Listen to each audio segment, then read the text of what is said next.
상시의 흐름이다 센서 수준이라 최근 따끈따끈한 소식이 있어서 갖고 왔습니다. 아직 국내 언론에서는 뉴스가 나오지 않았는데요. 현재 유럽 쪽은 난리입니다. 프랑스가 2026년 3월까지 모든 병원의 전쟁 준비를 끝내라는 지시를 내렸다고 합니다. 오늘은 전쟁 준비 중인 유럽에 대해서 한번 알아보도록 하겠습니다. 최근 프랑스 정부가 내린 지시가 전 세계적으로 큰 충격을 주고 있습니다. 바로 2026년 3월까지 프랑스 전역의 병원들에게 전쟁에 대비하라고 지시를 내린 건데요. 단순히 비상상황 대비 훈련 정도가 아니라 실제로 전쟁이 발발할 경우 수십만 명의 부상자가 몰려올 수 있는 시나리오를 전제로 준비하라는 겁니다. 구체적으로 보면요, 프랑스 보건당국은 민간 병원들의 최소 10일에서 최대 180일까지, 그러니까 반년 가까이 1만 명에서 5만 명에 달하는 환자들을 수용할 준비를 하라고 요구했습니다. 이게 어떤 병원들을 대상으로 한지는 밝혀지지 않았습니다. 그런데 규모를 보면 동네 작은 병원 수준의 규모가 아니기 때문에 규모가 큰 대학병원이나 국립종합병원 같은 곳이 대상인 것으로 추정됩니다. 뿐만이 아니라 프랑스 전역에는 현재 8개의 군 병원이 있는데요. 정부는 이 군 병원들의 병상 규모를 지금보다 훨씬 더 확대하라고 명령했습니다.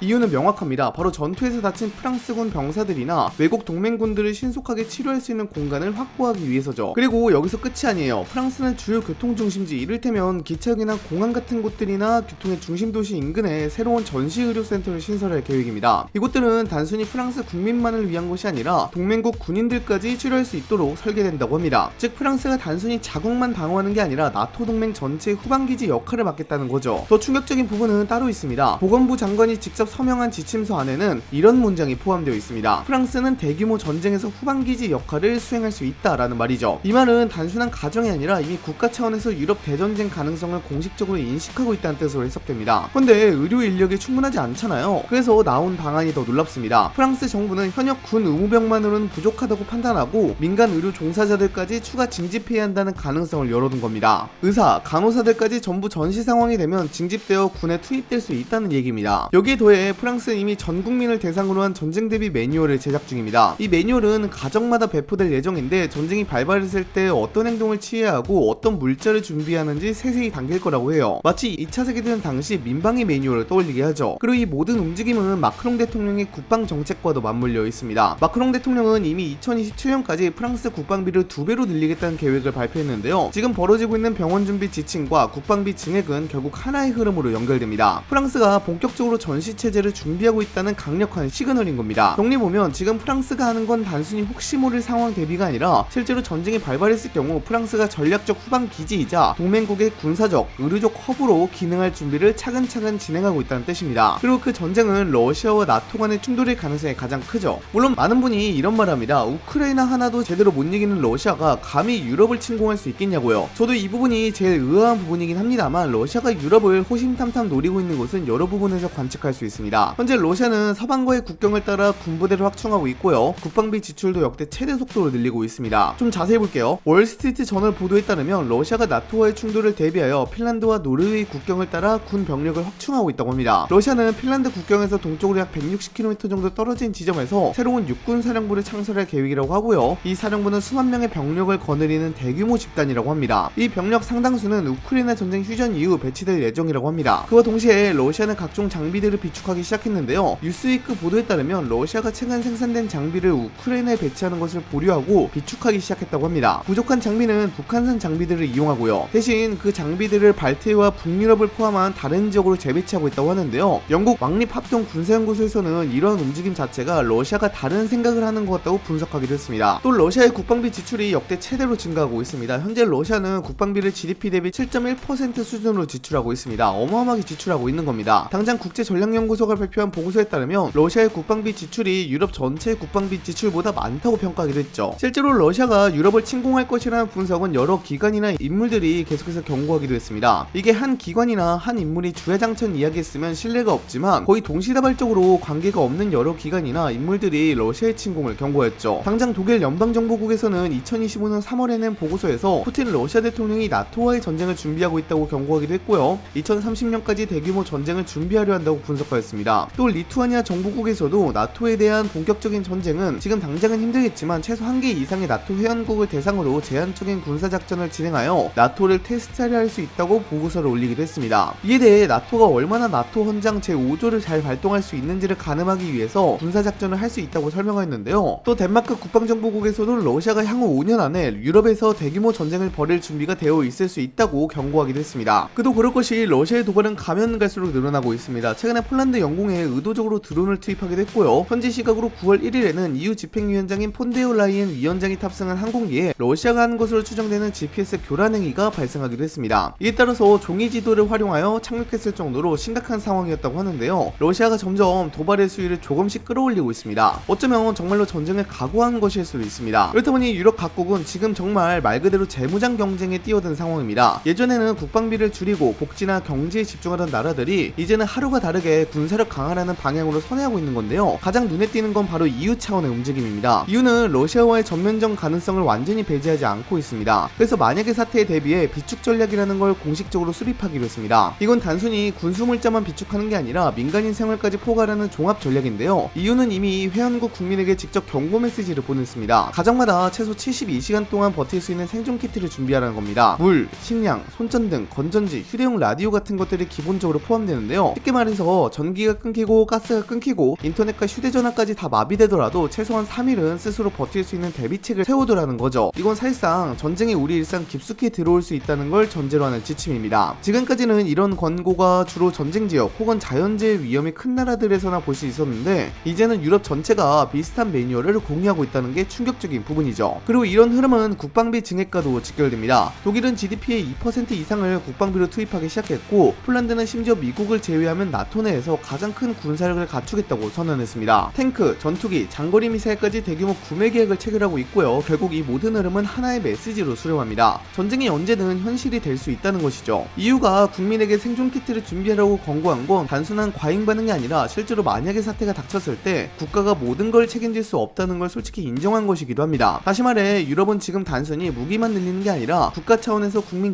개개인에게까지 생존 매뉴얼을 직접 요구하는 말 그대로 전쟁을 준비하는 단계에 돌입했다는 것입니다. 그리고 유럽 국가들도 강도 높은 군사훈련을 강화하고 있는데요. 먼저 폴란드의 사례를 볼까요? 폴란드는 최근 자국 역사상 가장 큰 규모의 군사훈련 이름하여 아이언 디펜더 25를 개시했습니다. 단순히 몇천 명 모여서 하는 훈련이 아닙니다. 무려 3만 명 이상의 병력이 투입됐고 탱크와 장갑차, 자주포, 전투기까지 합쳐서 600대가 넘는 장비가 동원됐습니다. 훈련 범위도 육상, 해상, 공중은 물론 사이버 공간까지 포함되는데요. 한마디로 실제 전쟁 시나리오를 그대로 가져다가 리허설을 하고 있는 겁니다. 그런데 문제는 이 훈련이 러시아와 벨라루스가 준비 중인 자파드 25라는 또 다른 대규모 훈련과 시기적으로 맞물려 있다는 겁니다. 러시아 쪽에서는 최대 15만 명이 투입될 수 있다는 전망까지 나옵니다. 결국 한쪽에서 대규모 훈련을 하면 다른 쪽도 맞대응하듯 비슷한 규모의 훈련을 하는 마치 냉전 시절 군사적 긴장감이 유럽 대륙에서 다시 재현되고 있는 겁니다. 표면적으로는 훈련이라고 하지만 사실상 전쟁 발발 직전에 실전 리허설이라는 평가가 나오는 이유가 바로 여기 있습니다. 이런 상황 때문에 전문가들 사이에서는 양측 모두 사실상 훈련을 가장한 전력 전개라는 말이 나오고 있습니다. 즉 언제든 실제 전투로 전환될 수 있는 위험한 국면이라는 것이죠. 유럽이 전쟁 준비를 제대로 하는 모양입니다. 미래가 어떤지는 모르겠지만 평화롭게 잘 해결되었으면 좋겠습니다. 여러분들은 이러한 상황에 대해서 어떻게 생각하시나요? 댓글로도 작성해 주시기 바랍니다. 이상 영상 마치도록 하겠습니다. 감사합니다.